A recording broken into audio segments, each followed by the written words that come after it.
هل حملة دكتور فود هي نصب ولا عن جد حقيقية؟ ولا مثل ما يقولوا كتير عالم انه عم ينصب ويكذب المتابعين؟ فبهالفيديو احنا عارف لكن اول شيء تعمل لك تفعل التنبيهات مباشرة، اشترك واشترك، بس زر الاشتراك واكتب لي تعليق هل انت مع ولا ضد ولا شو رايك بهاي الحملة على دكتور فود.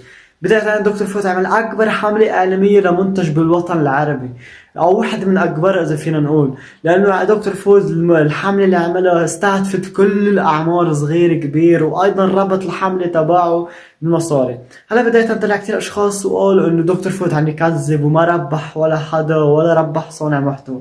دكتور فوز ربط هاي الحمله بالمصاري، مثل ما عامل مستر بيست اللي هو اشهر يوتيوبر بالعالم، هو هيك بيروج لمنتجه، بيعطوه بربط منتجه بانه فيك تربح مصاري. هيك عمل دكتور فود وتشحت معه بطريقه غريبه، لانه الوطن العربي قصة مش صايرة، او تحديدا بلبنان انفجرت، الكل عم يشارك بالتحديات، من انه يعمل وصفة بالويفر اي اي، او انه عم يعمل فيديو عن ويفر اي اي لحتى يجيب 5 مليون مشاهدة.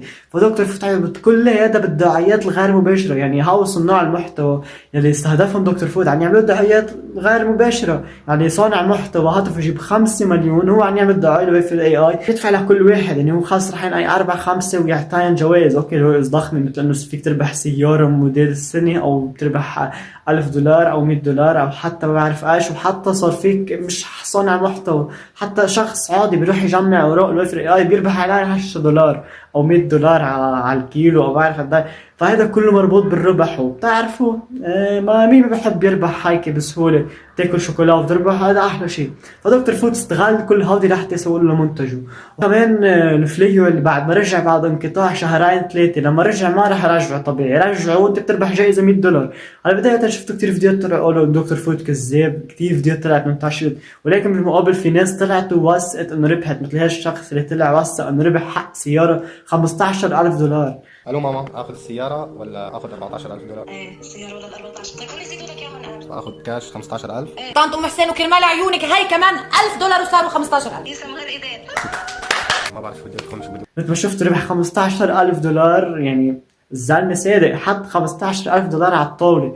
هلا انت بتحب دكتور فود او بتكرهه، ولكن ما فينا ننكر انه نعمل اذكى حمله اعلاميه بالوطن العربي من سنين. فانا برايي لا، انه زلمه صادق. هلا اوكي ما شفنا كل اللي ربحهم، ولكن عم نشوف اللي عم يربحهم. حتى يعني الناس اللي طلعوا انتقدوه في مقابلهم، الناس طلعوا قالوا لا ربحنا $100 مثلا بهاي علبه الويفر اي. هلا ما شفنا هوديك اللي ربحوا بال5 مليون، يمكن التحدي لسه ما خلص او خلص وما بعرف ايش، وحتى عمل مع الشفيه بتعملوا الوصفه، ما شفنا كلهم ربحوا، ولكن شفنا جزء ربح، لكن انه لا، حمله اعلاميه ذكيه كثير وفيها مصداقيه. فشو رايكم بالتعليقات؟ هل الحمله ذكيه؟ ولا تنسوا تشتركوا بالقناه باشياء